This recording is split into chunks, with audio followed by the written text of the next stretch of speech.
विनम्र प्रणाम। रमेश चंद्र भार्गव, भोपाल, मध्य प्रदेश। मित्रों, हमारा आज का विषय उच्च रक्तचाप एवं हृदय के ब्लॉकेज के संदर्भ में है। उक्त विषय से संबंधित अत्यावश्यक एवं अपरिहार्य पहलुओं पर कुल 20 बिंदुओं में आज हम मनन मंथन करेंगे। पॉइंट नंबर 1, लोग कहते हैं कि श्रद्धेय श्री बीबी चौहान साहिब द्वारा प्रदत्त NDS यानी न्यू डाइट सिस्टम में सभी रोगों के लिए एक जैसा उपाय ही बताया जाता है। यह बात रास नहीं आती। तो मित्रों, ऐसी सोच वालों से हमारा सिर्फ इतना कहना है कि पहले आप यह डिसाइड करें कि आपको चाहिए क्या है। रास नहीं आती। अरे भाई, रास चाहिए अथवा स्वास्थ्य, एक ऐसा सरल और सहज मार्ग जिसमें नाना प्रकार के संसाधनों की आवश्यकता न पड़ती हो, भिन्न भिन्न प्रकार की व्याधियों के लिए भिन्न भिन्न प्रकार के अलग अलग उपाय न करने पड़ते हों और बिना देश दुनिया में भटके घर बैठे ही तमाम व्याधियों से छुटकारा मिल जाए, तो भला इससे अच्छी बात और क्या हो सकती है। इससे अच्छा मार्ग और कौन सा हो सकता है। तो मित्रों, ऐसा ही है यह न्यू डाइट सिस्टम। आइए करते हैं प्रवेश आज के विषय में।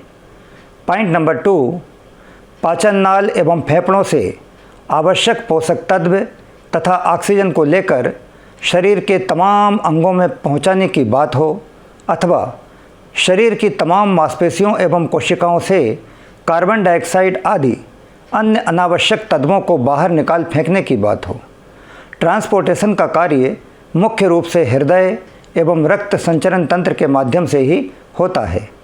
पॉइंट नंबर 3, मनुष्य का हृदय परिशुद्ध प्राणवायु तथा आवश्यक पोषक तत्वों को सुंदर, सुनियोजित एवं साइंटिफिक मैकेनिज्म के तहत लाल रुधिर धमनियों में एक निश्चित दाब के साथ रक्त के माध्यम से शरीर के सभी अंगों, मांसपेशियों तथा कोशिकाओं तक सतत पहुंचाता रहता है। एलोपैथी में इसे सिस्टोलिक प्रेशर कहा जाता है तथा आम बोलचाल की भाषा में इसे ऊपर वाला रक्तचाप कहते हैं।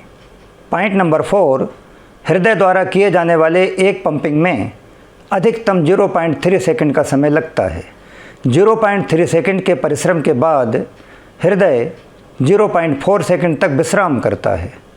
0.4 सेकंड के विश्राम की इस अवधि में शरीर के तमाम अंगों में मौजूद दूषित रक्त की खेप नीले रंग की शिराओं द्वारा वापस हृदय में पहुंचाई जाती है, जहां से हृदय इस दूषित रक्त को शुद्धिकरण हेतु फेफड़ों में भेजने का कार्य करता है। पॉइंट नंबर 5, फेफड़ों में कार्बन डाइऑक्साइड और ऑक्सीजन का एक्सचेंज होता है, विनिमय होता है।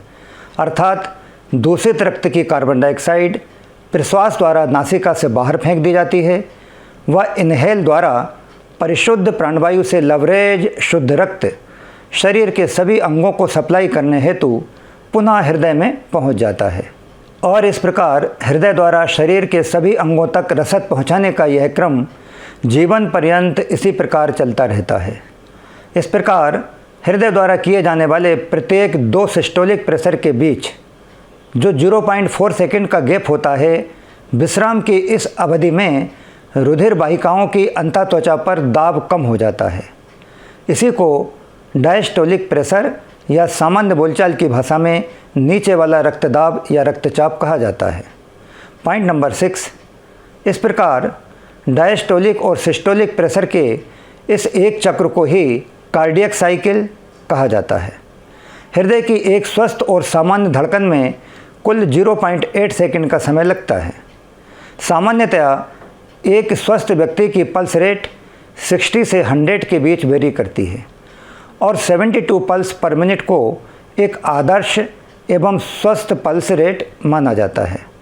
पॉइंट नंबर 7, स्वस्थ व्यक्ति का ऊपर वाला रक्तचाप यानी सिस्टोलिक ब्लड प्रेशर 110 से 125 मिलीमीटर के बीच तथा नीचे वाला रक्तचाप 70 से 85 मिलीमीटर के बीच होता है। सामान्य तौर पर 120/80 mm ऑफ मरकरी को नॉर्मल ब्लड प्रेशर कहा जाता है तथा मोटे तौर पर 60+ आयु वाले लोगों के लिए 150/90 mm ऑफ मरकरी को भी परमिसिबल लिमिट माना जा सकता है। पॉइंट नंबर 8, आयु एवं शरीर की स्थिति के अनुसार नियत रक्तचाप से जब किसी व्यक्ति का रक्तचाप नियमित रूप से ज़्यादा रहने लगे तो उसे हाइपरटेंशन कहा जाता है, और जब यही रक्तचाप ऑप्टिमम वैल्यू से कम रहने लगे तो उसे हाइपोटेंशन कहा जाता है। वैसे स्वास्थ्य के दृष्टिकोण से उच्च एवं निम्न ये दोनों ही रक्तचाप ठीक नहीं होते, लेकिन फिर भी हाइपोटेंशन की तुलना में हाइपरटेंशन ज़्यादा घातक होता है। पॉइंट नंबर 9, किसी भी एज ग्रुप में जब सिस्टोलिक यानी ऊपर वाला रक्तचाप 180 को क्रॉस कर 200 या उसके पार चला जाए तथा नीचे वाला दाब यानी डायस्टोलिक भी 80-90 से बढ़कर 100 या 120 को क्रॉस करने लगे, तब ये स्थितियाँ हार्ट, ब्रेन एवं किडनी से होते हुए संपूर्ण शरीर के लिए मृत्युतुल्य घातक स्थितियाँ बन जाती हैं। पॉइंट नंबर 10, इसी प्रकार जब low blood pressure 60/45 mm of mercury पर पहुंचकर अगर सिस्टोलिक सतत गिरते हुए 60 से 50 की ओर ट्रेंड करने लग जाए तथा डायस्टोलिक भी गिरकर 45 से 40-35 की ओर ट्रेंड करने लग जाए, तो ऐसे स्थिति में हृदय की मांसपेशियों को संकुचित होने के लिए यथेष्ट रक्त की सप्लाई नहीं हो पाती है। फलतः शरीर के अन्य सभी अंगों में भी रक्त की आपूर्ति नहीं हो पाती है। इसका परिणाम यह होता है कि हृदय, मस्तिष्क, वृक्क यानी किडनी आदि सभी अंग शनै शनै डेड होने लग जाते हैं। मनुष्य की मृत्यु के समय रक्तचाप इसी प्रकार नीचे की ओर चलता चला जाता है। Point number 11, on and average मनुष्य के शरीर के अंदर 5.6 लीटर रक्त होता है। स्वस्थ व्यक्ति का हृदय सामान्य रूप से 1 मिनट के अंदर तकरीबन 4.5 से 5 लीटर के हिसाब से रक्त शरीर में सतत पंप करता रहता है। दरअसल तमाम आवश्यक एवं अनावश्यक तत्वों के ट्रांसपोर्टेशन का कार्य रक्त संचरण तंत्र के माध्यम से मुख्यतया हृदय द्वारा ही संपन्न किया जाता है। मनुष्य द्वारा तेल घी युक्त तमाम अप्राकृतिक गरिष्ठ भोजन के सतत सेवन करने से तेलीय ग्लिसराइड आदि अन्य गरिष्ठ उत्पाद हृदय के साथ साथ शरीर की सभी रुधिर वाहिकाओं की इनर वॉल में चीठ चिपककर हृदय सहित रक्त परिवहन के मार्ग को काफ़ी सकरा एवं बाधित करते चले जाते हैं। परिणाम स्वरूप हृदय एवं रक्त वाहिनियों पर पड़ने वाला दबाव बढ़ता ही चला जाता है। पॉइंट नंबर 12, कुछ दूर चलने से सांस फूलने लग जाना, तनिक से शारीरिक श्रम एवं परिश्रम की स्थिति में घबराहट युक्त पसीना आ जाना व आँखों में अंधेरा छा जाना, हृदय की धड़कनों का बढ़ जाना, अंदर से बेजान एवं तेजहीन महसूस करना, सीने में जलन, खिंचाव एवं दर्द की अनुभूति के साथ पसीना आना, ये वे लक्षण हैं जो हमें अति उच्च रक्तचाप तथा सीवियर हार्ट अटैक की ओर इशारा करते हैं। हाइपरटेंशन की किसी भी स्टेज में जहां एक और शरीर के अंगों को ऑक्सीजन, एसेंशियल विटामिन्स, मिनरल्स आदि की यथेष्ट सप्लाई नहीं हो पाती है, तो वहीं दूसरी ओर अनावश्यक विषैले तत्व भी समय समय से शरीर की मांसपेशियों एवं कोशिकाओं से हट नहीं पाते हैं। यही कारण है कि हाइपरटेंशन की स्थिति में मनुष्य सिरदर्द, brain stroke, renal failure, lungs diseases, त्वचा रोग आदि अनेकानेक रोगों से ग्रस्त होने लग जाता है। पॉइंट नंबर 13, मैं समझता हूँ एनाटॉमी फिजियोलॉजी की जितनी चर्चा हमने की है उतनी ज़रूरी थी और इतनी चर्चा पर्याप्त भी है। इससे ज़्यादा चर्चा अप्रासंगिक है। इसी प्रकार देश दुनिया में तेलीय वसायुक्त भोजन, मांसाहार, प्राणीजन्य दूध और उनसे निर्मित दुग्ध उत्पाद, शक्कर, नमक, मिर्च, मसाले तथा आग पर पके अनगिनत गरिष्ठ पदार्थों का समूचे विश्व में 24 घंटे जिस प्रकार सेवन किया जा रहा है, अगर उस विषय पर भी चर्चा की जाए तो सारा जीवन भी कम पड़ सकता है। पॉइंट नंबर 14, अतः खानपान के दृष्टिकोण से अननेचुरल एंड सिंथेटिक फूड आदि तमाम अंतहीन विषयों में उलझने उलझाने से बेहतर यही है कि मनुष्य अपना ध्यान प्रकृति में नैसर्गिक रूप से पैदा होने वाले भोज्य पदार्थों पर ही केंद्रित रखे। मनुष्य के लिए नैसर्गिक रूप से नियत आहार का दायरा अपेक्षाकृत एकदम लघु एवं सरल होता है और इसे लघु एवं सरल रूप में ही अपनाना भी चाहिए। अपने नैसर्गिक खानपान को भी स्वादवश विस्तार करते हुए सेवन करने के पूर्व दुनिया भर के परिवर्तन कर करके अंतहीन डिशेस बनाने वाली प्रक्रियाओं में व्यर्थ नहीं उलझना चाहिए। Point number 15। तो आइए अब सभी पहलुओं को साइड में दरकिनार करते हुए हम बात करते हैं रक्तचाप एवं हृदय के उन रोगियों के बारे में जो दिन में 2-4 बार अथवा उससे भी अधिक बार आग पर तले भुंजे पके हुए भोजन या व्यंजनों को ब्रेकफास्ट, लंच एवं डिनर आदि के रूप में सेवन करने के आदी हो चुके हैं। ऐसे लोग अपने खानपान में आहिस्ता आहिस्ता कैसे और क्या कुछ बदलाव करें जिससे उन्हें उच्च रक्तचाप एवं हृदय के ब्लॉकेज की स्थिति में उत्तरोत्तर राहत एवं लाभ मिल सके। तो मित्रों, रक्तचाप एवं हृदय के रोगियों को अगर ठीक होना है तो उन्हें हर प्रकार के तेल, वसा, घी, दूध, मांस सहित सभी प्रकार के प्राणीजन्य उत्पादों को सख्ती के साथ पूर्णतया त्याग करना होगा। इसके अलावा शक्कर, चाय, कॉफ़ी, धूम्रपान आदि अन्य नशे एवं बेकरी प्रोडक्ट सहित नमक एवं तीखे मिर्च मसाले और सभी प्रकार के गरिष्ठ भोजनों पर अविलंब रोक लगा देनी चाहिए। Point number 16। रात 8 बजे के बाद अगले 14 से 16 घंटे तक यानी अगली सुबह 10-12 बजे तक ना कुछ खाना चाहिए और ना ही कुछ पीना चाहिए। नित्य सुबह 10 से 12 बजे के बीच हरी पत्तियों वाले 1-2 गिलास ग्रीन जूस के सेवन द्वारा रात्रिकालीन उपवास को तोड़ने का नियम रखना चाहिए। दोपहर 1-2 बजे खाने योग्य रुचिकर सब्जियां, फल, सलाद एवं हरी चटनी अथवा कचुम्बर का सेवन करें। अगर आप चाहें तो इन्हीं के साथ 1 टेबल स्पून यानी बड़ा चम्मच अंकुरित चने, मूंग, मूंगफली दानों का भी सेवन किया जा सकता है।